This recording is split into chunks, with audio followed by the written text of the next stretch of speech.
Hello, and welcome to today's session on thinking and learning, and a virtual welcome to those that are watching today's recording.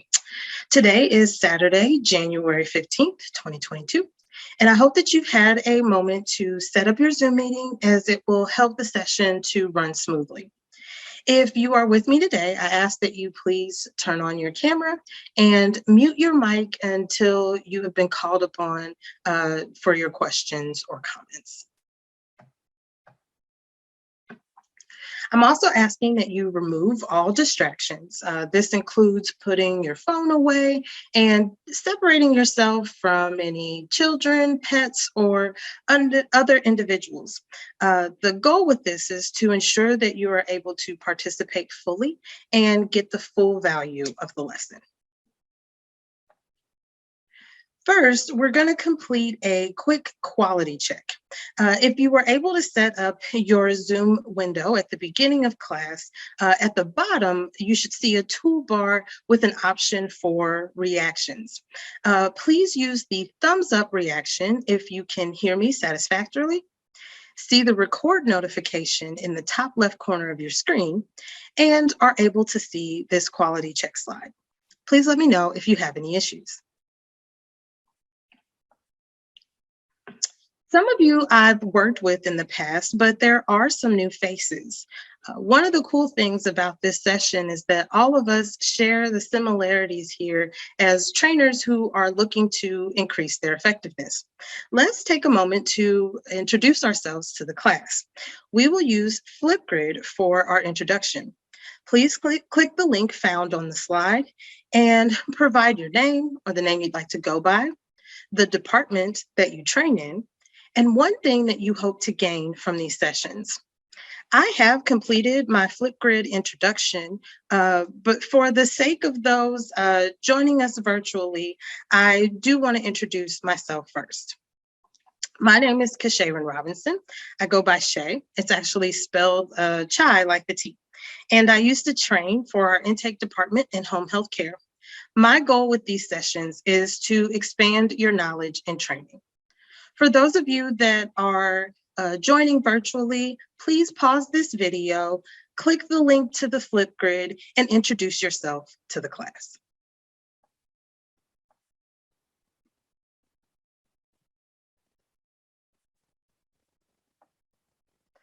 Upon completion of this module, trainers will be able to define critical thinking and relate that definition to their partnership with others in their role. Another way of saying this is that we'll be discussing critical thinking and its characteristics, as well as how it's supported by the training environment. These objectives can be summed up with our big idea. How can learners work together to create an environment that supports critical thinking? Before we go on to define critical thinking and discuss how it's supported by the environment, I'd like to know your understanding of the concept. How do you define critical thinking? Would you describe the process as one that's personal? Why or why not? For those of you that are viewing the session as a recording, please pause this video and add your answers to your session summary.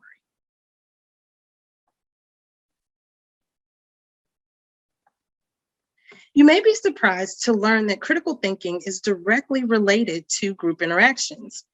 The act of thinking critically is one part personal and one part social. While the learner has the responsibility to make connections, it is just as important to have an environment that supports and shapes their understanding. The concept of this connection is known as collaborative thinking. Experts add that this concept moves past the individual and focuses on a dispersed understanding amongst those in the group. True critical thinking is dependent on the interaction between individuals with common goals. These perspectives may also challenge one's personal understanding. The individuals in the learning group must desire the same outcome in order to steer the conversations in the right directions. Questioning is one concept that helps to form that deepened understanding. An individual lacks the ability to question their own perspective and would need to gauge with others in order to ensure that they are on the same page. So we've defined critical thinking, and it may be different from your personal definition that we talked about in the pre-assessment. But I'd like you to think about a session that you participated in that you feel supported critical thinking. What were some of the characteristics of said session? For those in attendance, I will launch the whiteboard, and I'm asking that you use the text option to add your answers. For those that are watching the video as a recording, my virtual attendees, please pause the video and write down your answers and provide a comparison between the answers you came up with and the answers that were provided by others in today's session.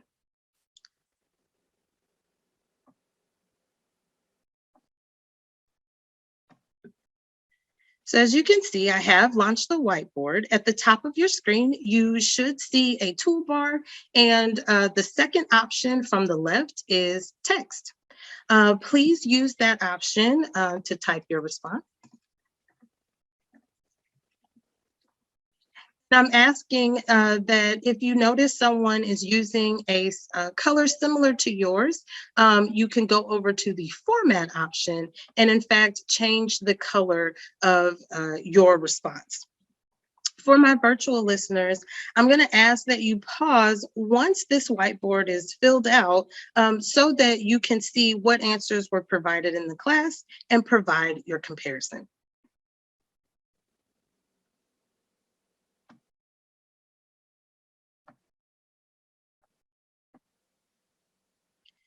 I thank you in advance for your responses. Next, we're going to take a deeper look at some of the characteristics of an environment that supports critical thinking.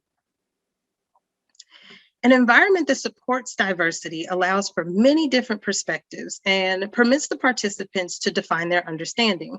Different perspectives are developed from different backgrounds and experiences. This diversity is crucial to the output of the group, but only if everyone participates and shares the same desired outcome. Although a group may be diverse, there's still a need for trust so that individuals feel empowered to question a direction or expectation. When discussing critical thinking or collaborative thinking, it is said that questioning is one concept that helps to deepen that understanding. Within the learning process, this idea assists in meaning making and personal connection. By empowering individuals to question, they are also empowered to assist in the direction of the others learning in the group. It may sound counterintuitive, but disagreement should be embraced as well. While everyone may not agree, disagreements assist in ensuring a mutual understanding within the group. In order to support inquiry and present alternatives, disagreements should be expected, but only should focus on the goal or the task at hand. As leaders, we are responsible for providing that structures to ensure that those disagreements remain focused. So we've talked about critical thinking in a group setting and its positive benefits, but we are also well aware as trainers of the negative effects of groupthink. As a reminder, groupthink is when a group's desire for harmony dampens the ability to present alternatives or challenge a thought process. How do you think collaborative thinking limits the effects of groupthink? Please go into Pilot on the discussion board and post your answer in a new thread. Once you've made your post, reply to the post to one individual in the class. For my virtual attendees, please make sure that you are going into Pilot on the discussion posts, starting a new thread, provide your answer, and then go in and reply to the post of one of your classmates.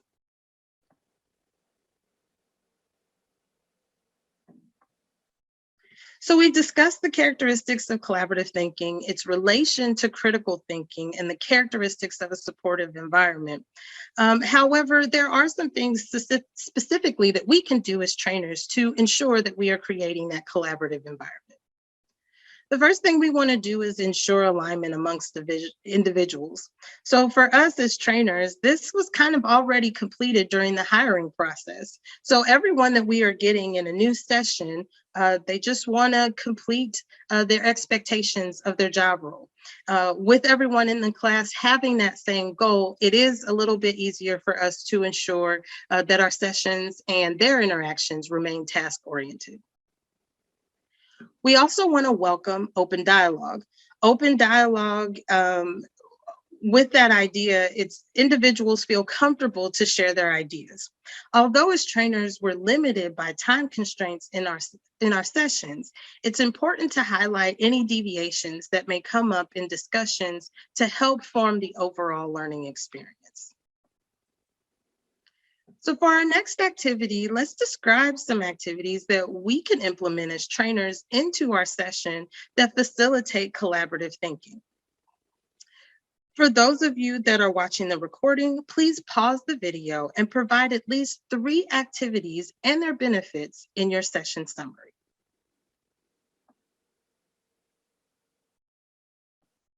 So today we've discussed collaborative thinking and its relation to critical thinking.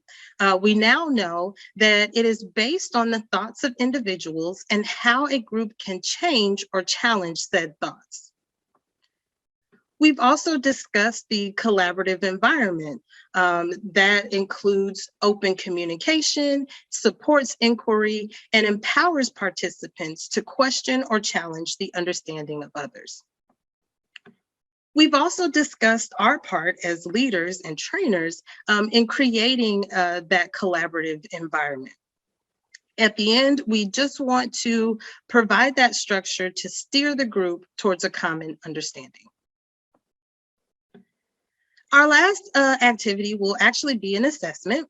I'm going to ask for those that are in attendance, as well as for my virtual attendees, to log into Pilot and complete the Chapter 2 Thinking and Learning quiz found under Week 1.